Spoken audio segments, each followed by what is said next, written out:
I donated plasma consistently, but my last sample failed.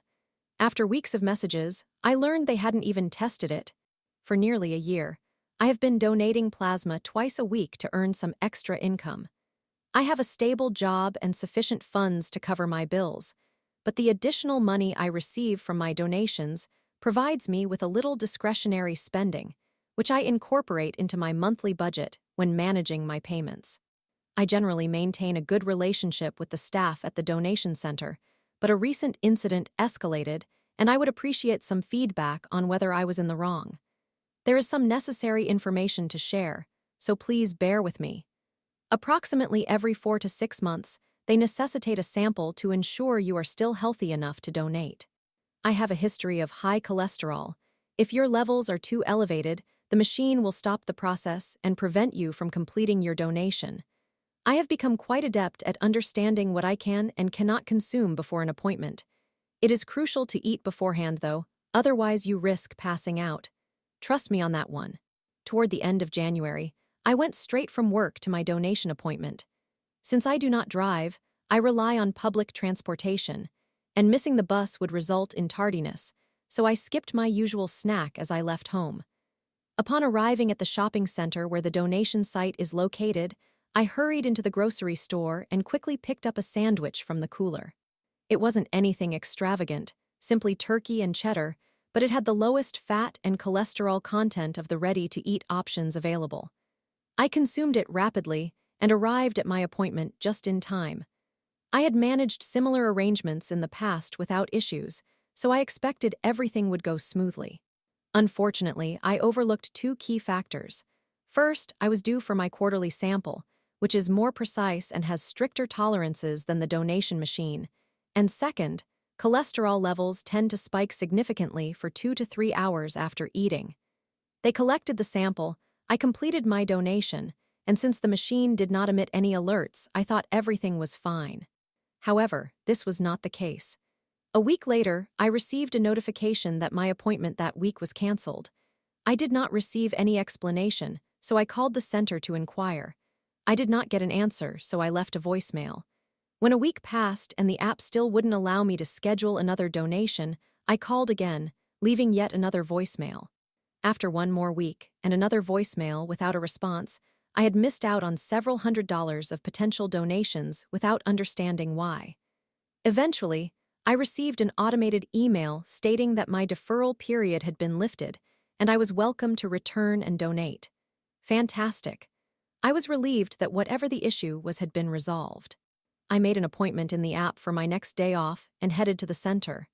When I went to check in at the computer, I was informed that I was not eligible to donate that day, which was rather strange. I assumed the app would not have permitted me to schedule if that were the case.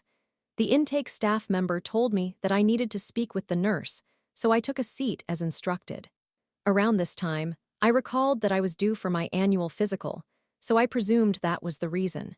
However, it turned out that the issue was my previous sample had been fatty, which had caused my 2-week suspension, but now that I had been advised on healthy eating, I should be eligible to donate.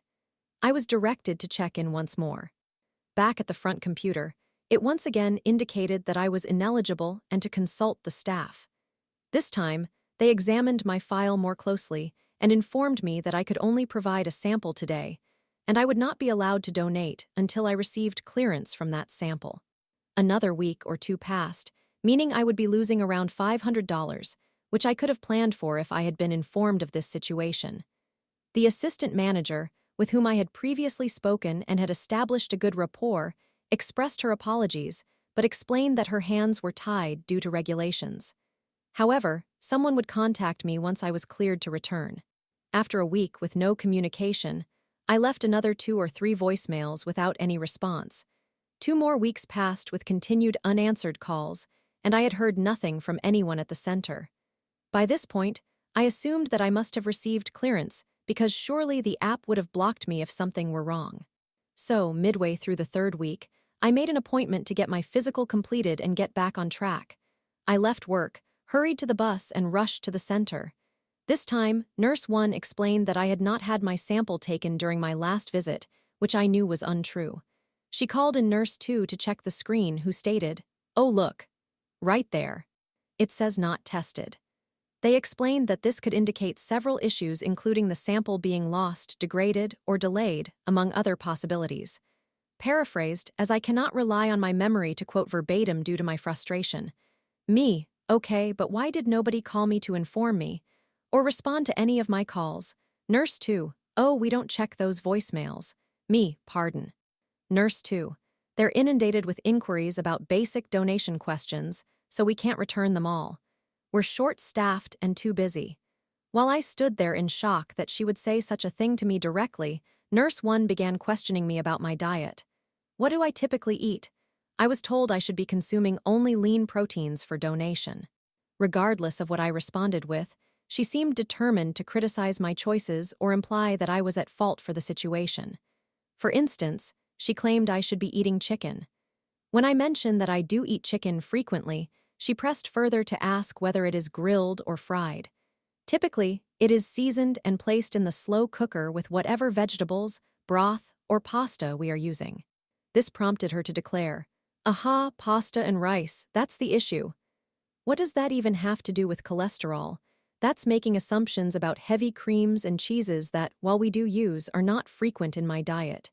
She said I should be eating eggs, and when I told her I had an egg sandwich that day, her response was, "Aha. But if you made an egg sandwich, you had to have used butter and mayonnaise." No, I did not. The eggs were steamed with just salt and pepper. Nurse 1, trying to regain control of the situation, noticing my agitation, "Let's focus on getting your sample taken today." Me, no. I just prepared lasagna last night and I refuse to let you use that as an excuse to label it a bad sample. Nurse 2, aha. So you do consume a lot of fatty pasta. Me, not that it matters, but first, that is a once-a-year treat for me. Second, we use the leanest ground beef available because my wife cannot tolerate beef fat. Third, I only used 1 pound of beef and perhaps 2 cups of cheese for a family-sized lasagna meant to last a week. Fourth, I consumed a very small portion over 24 hours ago and have eaten nothing today containing any fat or cholesterol. I will return when I have literally nothing in my system that you could possibly misinterpret. All of this has led to today. Earlier this week, I was informed that when I returned, I simply needed to notify the front desk that I was there for a sample. I would not have to wait, but could go straight back, provide my sample, and leave. The woman at the desk is someone I have had pleasant conversations with in the past and knows me well. She inquired why I had not been in recently, and I shared my story. She appeared quite perplexed as well. She similarly informed me that not tested could mean various things and sent me to the back for my sample. The same employee who drew my blood at the beginning of the month took my sample again, looking just as confused about the entire situation. Something is not aligning here, especially as I feel exhausted and frustrated and still lack clarity on how or why this is happening. Therefore, I requested to speak to the manager. After about an hour of waiting, there was a genuine emergency involving another donor that required everyone's attention, so I do not hold that against them. Someone's health takes precedence over my annoyance. The center manager finally came to speak with me. She escorted me to an office where Nurse 1 was also present, though I chose not to acknowledge her and instead shared my account of the situation. The center manager apologized for the circumstances and then added another twist to the story. What no one had realized for the entire month is that following my poor sample, I should not have been redrawn at all. They were supposed to contact my doctor to confirm my eligibility to donate. They had only realized this now just moments before our conversation. So many emotions hit me at once: absurdity, irritation. At this point, I was uncertain whether to yell, laugh, or cry. There was nothing that could be done to recover the lost time, except for a coupon added to my account to compensate me once I can donate again. I was fine with that. However, my greater concern lies with the lack of communication and hearing directly from staff that they do not check voicemails, plus the clear indication that they had not adequately reviewed my file at any point in the past month. She apologized once more and asked if I recalled which nurses were involved in the events earlier that week. All I could do was point to Nurse 1, who still had not made eye contact with me. Immediately, she began to offer explanations and excuses for her comments, claiming they were just too busy, as I already mentioned. Eventually, Nurse 1 and the center manager left the office for a few minutes before returning. Nurse 1 did not look at me or say more than a few words until the letter was ready for me. The center manager apologized again and provided me with her card so I could email her directly if I encountered any further communication issues with her team. Part of me felt validated and smugly satisfied, while the other part felt like a complete nuisance. What are your thoughts? Story 2. I cut ties with Mark for AJ after years of friendship. Now I feel guilty, missing Mark while AJ struggles with his feelings. It's crushing.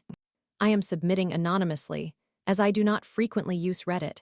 However, I have felt trapped for the last few weeks and just need to express my feelings somewhere. I have been good friends online with 2 individuals for the past 3 years. Initially, the 3 of us shared the same social circles, but one of them, let's refer to him as AJ, no longer wishes to associate with the other, Mark. In summary, they had a conflict that I still do not fully understand, but it appears to stem from Mark becoming aggressive and overbearing in their conversations, which made AJ uncomfortable. We have only ever communicated with each other online, and I only learned about this situation after it had occurred, from both parties, after I had developed positive relationships with each of them. AJ essentially cautioned me regarding Mark, expressing concerns that Mark might also become aggressive toward me. I never witnessed any such behavior myself and never felt unsafe in my interactions with Mark. However, I do believe I handle intense personalities better than AJ generally does. Almost simultaneously, Mark expressed to me his regret about the incident with AJ, saying he felt terrible about the way he treated him, and I have seen Mark mature and calm down as a person since then. Mark has always been nothing but a supportive friend to me. I completely believe that AJ was hurt, and I fully respect his decision to avoid any contact with Mark.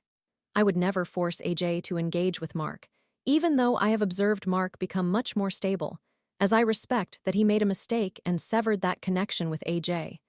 AJ has faced significant trauma and sometimes reacts intensely to situations. However, AJ has also become very upset that I have continued to speak with Mark at all. AJ is an incredible individual. He has been hugely supportive and influential in my artistic journey, and I care for him deeply.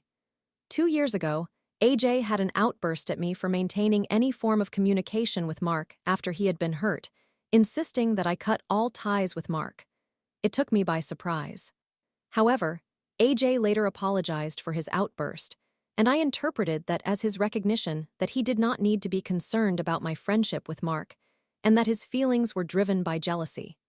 Nonetheless, I did distance myself a bit from Mark for AJ's benefit, but despite not being as close to Mark as I am to AJ, he has always been a good friend to me, and our friendship has been creatively fulfilling as well. Ultimately, I believed the situation had settled down. They do not interact with each other anymore, as they exist in completely different online spaces now, and I would never attempt to force them to. I have 2 distinct friendships that are important to me, even if their relationship with one another did not succeed. For 2 years, nothing else transpired, and I genuinely thought everything was fine. To my knowledge, there has been no contact between the 2 of them in nearly 3 years. However, a few weeks ago, after several days of AJ suddenly going silent and my pleas for him to share what was wrong, he confided in me that he felt unable to feel completely secure in our friendship because I had not completely severed ties with Mark. He admitted that he had only stepped back because he felt guilty for initially asking me to do so. He expressed that if our roles were reversed, he would have immediately cut off anyone else for me, and he felt betrayed this entire time because I had not ended my friendship with Mark right after his request. From my perspective, if the roles were reversed, I would never demand that anyone cut another friend out of their lives, even if I had a negative experience with that person, because that is not my place to dictate. I have my own trauma, and such a request feels deeply wrong to me. AJ and I seem to be on completely different wavelengths regarding this issue, and overall, I think it is a misunderstanding of intentions. However, when AJ revealed these feelings to me, I felt devastated to hear how much he had been hurting. His past experiences have made it challenging for him to navigate relationships in a healthy way, and I have always tried to support him. Yet it broke my heart that he had been unwilling to communicate any of this with me until now. He has also been quite jealous and withdrawn in the past when I have made other friends nearby, which has added considerable stress to my life. I was so taken aback and concerned for AJ that I agreed to cut ties with Mark. However, now that I have done so, it is also crushing me. I essentially disappeared from Mark's life, as AJ requested, but I have received a few thoughtful messages from Mark expressing concern for me, which makes me feel incredibly guilty about the entire situation. I miss him, and despite making this sacrifice for AJ, I feel terrible about abandoning someone who has been a good friend to me for years. Regardless of his flaws in the past, I have witnessed how much Mark has grown and acknowledged his mistakes. It feels unjust to punish him at this point. Now, AJ largely refuses to discuss the situation further without the fear of having a serious mental breakdown. In all honesty, AJ has barely been communicating with me since everything unfolded. Initially, it felt like we had resolved our issues, but then he became distant and short with me. We would seem to work things out for a few days, only to hit another cold spell. I care for him deeply, and I detest that I have caused him pain. I would never want to hurt him intentionally, yet I feel as if I am being treated unfairly. I care for both of them, and it devastates me that one has hurt the other while I am caught in the middle. It pains me that I feel I cannot share the entire story as I see it. AJ has threatened self-harm when I even hinted at any friendship with Mark, and I cannot simply inform Mark. Hey, AJ still dislikes you and has insisted that I stop speaking to you, so farewell. It torments me to either cut myself off from Mark abruptly, leaving him completely in the dark about why I disappeared, or to hurt AJ by refusing to end contact with someone who continues to trigger significant anxiety for him, even if I do not entirely understand that anxiety. I am at a loss for what to do, and it feels as though I have now lost both of them.